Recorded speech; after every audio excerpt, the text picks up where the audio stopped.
Hello everyone, welcome to my YouTube channel.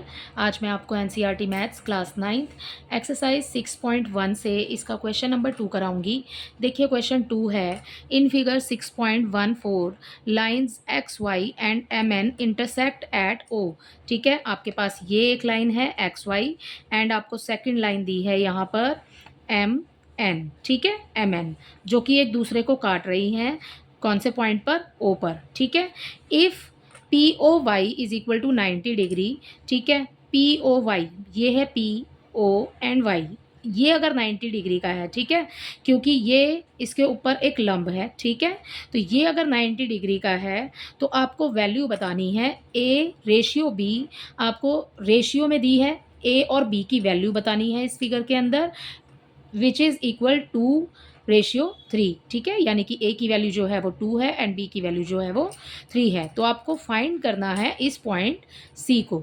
आपको ये ए और बी का रेशियो दिया है, आपको इसे भी फाइंड करना है और आपको उसके बाद में सी भी फाइंड करना है। तो हमें जो गिवन है इस क्वेश्चन में वो है पी ओ वाई, ये हमें दिया हुआ है, और जो ए और बी है वो हमें रेशियो में दिया हुआ है। ठीक है, बाकी हमें सारा सॉल्व करना है। ठीक है, देखिए कैसे करेंगे इस क्वेश्चन को। इस क्वेश्चन में हमें दिया है एक ही रेखा पर जो कोण बनते हैं वो 180 डिग्री के होते हैं। सबसे पहले तो आपको ये बात पता होनी चाहिए। ठीक है, जो एक ही लाइन के ऊपर जितने भी एंगल्स बनते हैं वो सारे 180 डिग्री के होते हैं। ये अगर 90 है तो ये वाला हाफ हो गया, ये देखिए ये हाफ है, ये 90 डिग्री है, और ये वाला सेकंड हाफ है। तो ये सारा अगर टोटल 180 है तो ये वाला 90 है तो ये वाला 90 हो जाएगा। 90 में से 90 को माइनस करेंगे। ठीक है, तो पहले हम इसको सॉल्व कर लेते हैं। ओके, यहाँ पर हमें एंगल दिया है पी ओ एक्स। ठीक है, ये वाला पी ओ एक्स प्लस करेंगे इसके अंदर पी ओ वाई। एक ही रेखा पर बने हुए कोण, आपको नीचे नहीं देखना है। ठीक है, तो एंगल पी ओ वाई, ठीक है, इक्वल कितना हो जाएगा? एक ही लाइन पर है ना, तो ये हो जाएगा 180 डिग्री। अब P O X, P O X आपको नहीं पता, आप उसको ऐसे ही छोड़ दीजिए। ठीक है, और प्लस करके लिखेंगे पी ओ वाई की वैल्यू। पी ओ वाई जब ऐसे साइन बना होता है ना बच्चों, तो वो 90 डिग्री का होता है। ठीक है, तो ये हो गया हमारे पास 90 डिग्री, और ये हमें दिया भी हुआ है कि पी ओ वाई 90 डिग्री का है। तो पी ओ वाई की जगह हमने उसकी वैल्यू रख दी और ये लिखा हमने 180 डिग्री, ऐसे ही एज इट इज़। अब आपको वैल्यू ऑफ निकालनी है, value of P O X. ठीक है, angle P O X is equal to 180 आ जाएगा। इस 90 को उधर ले जाएंगे, ये माइनस हो जाएगा। ओके, तो आपके पास पी ओ एक्स जो आ जाएगा वो आ जाएगा आपके पास 90 डिग्री का। इसमें से इसको माइनस करेंगे तो ये आ गया 90 डिग्री। ठीक है, अब 90 डिग्री में जो आपके पास 90 डिग्री आया है, ठीक है, जो हमारे पास में पी ओ एक्स आया है वो कहाँ बना है? ये है पी ओ एक्स। ठीक है, ये आपको, ये पी ओ एक्स हमारे पास वैल्यू आ गई इसकी 90 डिग्री। ठीक है, तो ये 90 डिग्री के अंदर आपको दो रेशियो दिए हुए हैं, ए और बी। ठीक है, तो आप लिखेंगे A plus B is equal to 90 degree. ठीक है ना, ए और बी की वैल्यू को अगर प्लस करते हैं तो वो पूरा 90 डिग्री बन जाएगा। तो यहाँ आ गया 90 डिग्री। अब ए के लिए आपको क्या दिया है? 2 दिया है, तो a इज इक्वल टू हम 2x मान लेते हैं इसको। ठीक है, हम इसके साथ x भी लगा लेंगे क्योंकि हमें x की वैल्यू मिल जाएगी। ओके, एंड सेकेंडली हमें मिला है b की वैल्यू क्या दी हुई है हमें यहाँ पर? 3x। ठीक है, रेशियो में है तो हमने 3x यहाँ पर लिख लिया। ओके, अब हम इसे सॉल्व करेंगे। अब हम x की वैल्यू यहाँ पर फाइंड करेंगे। अब यहाँ हमें इस इक्वेशन के अकॉर्डिंग देखिए, पी ओ एक्स में ए और बी दोनों मिले हुए हैं। ठीक है, तो ए और बी को दोनों को प्लस करेंगे तो हमें 90 डिग्री मिल जाएगा। ठीक है, अब आप सेम ये वाली लाइन यहाँ लिख लीजिए, A plus B is equal to 90 degree. ठीक है, अब क्या करेंगे? ए की वैल्यू कितनी है? 2x प्लस कर देंगे उसमें 3x। ठीक है, इक्वल हो गया 90 डिग्री। राइट, ईजी हो गया ना बहुत। अब ये हो गया 2 + 3 is equal to 5x। Okay, equal हो गया 90 डिग्री के। ठीक है ना, अब आपने x की वैल्यू फाइंड करनी है। x को आगे रखिए, 90 ऊपर आ जाएगा, 5 नीचे आ जाएगा। ठीक है, कैंसिल कर दीजिए, 5 1 ज़ा 5, 5 1 ज़ा 5, 5 8 ज़ा 40।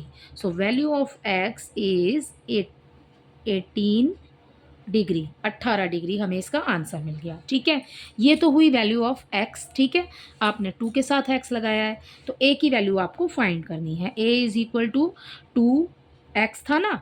ठीक है, इसको सॉल्व कैसे करेंगे, यहाँ पर 2 लिखिए, एक्स है इसके साथ में, मल्टीप्लाई का साइन आ जाएगा। इस 18 को यहाँ लिखिए क्योंकि एक्स की वैल्यू क्या है 18, इसकी मल्टीप्लाई इसके साथ कीजिए, ये आ गया 36 डिग्री। ओके, तो ए की वैल्यू हमें मिल गई 36 डिग्री। यहाँ पर जो एंगल बन रहा है ये कितने डिग्री का है, ये 36 डिग्री का है। ठीक है, एंड सेकेंड अब हमें निकालनी है बी की वैल्यू, तो हमने रखा बी इक्वल, ठीक है, ये है 3x। ठीक है, तो 3x लिखा, 3 के लिए आपने 3 ही लिखना है, x के लिए आपको उसकी वैल्यू लगानी है। ओके, इसकी मल्टीप्लाई जब आप इससे करेंगे तो यहाँ आ जाएगा 54 डिग्री, राइट। अब जब आप दोनों को प्लस करेंगे तो इक्वल हो जाएगा 90 डिग्री। आपको पी ओ एक्स तो पहले ही 90 डिग्री दिया हुआ है। ठीक है, तो ये आ गया 90 डिग्री। तो अब आपके पास में ए और बी आ गया है। ठीक है, अब आपने ऊपर वाली लाइन में ए और बी दोनों ही सॉल्व कर लिए हैं। अब देखिए, अब आपको सी की वैल्यू फाइंड करनी है। ठीक है, देखिए यहाँ पर अगर हम एम ओ वाई ले लेते हैं, एम ओ वाई की वैल्यू निकाल लेते हैं, तो हमें यहाँ से एक्स ओ एन की वैल्यू मिल जाएगी, विच इज़ एंगल सी। ठीक है, देखिए यहाँ पर हम ले लेते हैं M O Y, angle M O Y equal angle किसके बराबर हो जाएगा, देखिए इसमें एम ओ वाई के अंदर दो एंगल बने हुए हैं, एक तो ए है और एक आपको दिया है पी ओ वाई वेल पहले से ही 90 डिग्री। ठीक है, तो इसमें दो एंगल बने हुए हैं, कौन कौन से, एम ओ पी। बच्चों, आपको क्वेश्चन करने के लिए आपको फिगर देखना बहुत ही ज़रूरी है, बार बार देखना पड़ेगा कि आप कौन सी लाइन सॉल्व कर रहे हैं। ठीक है, अगर आपने फिगर नहीं देखा तो आपका सवाल हो सकता है कि गलत हो जाए। ठीक है, क्योंकि आप इसको याद तो नहीं कर सकते। ठीक है ना, तो देखिए M O Y, M O Y लिख लिया मैंने। एम ओ वाई के अंदर हमारे पास में दो एंगल्स हैं। ठीक है, पहला है एम ओ पी। ठीक है, तो मैंने यहाँ लिख लिया एम ओ पी, प्लस करेंगे इसके अंदर पी ओ वाई। ठीक है, angle P O Y, right, ये दोनों मिला लिए हमने।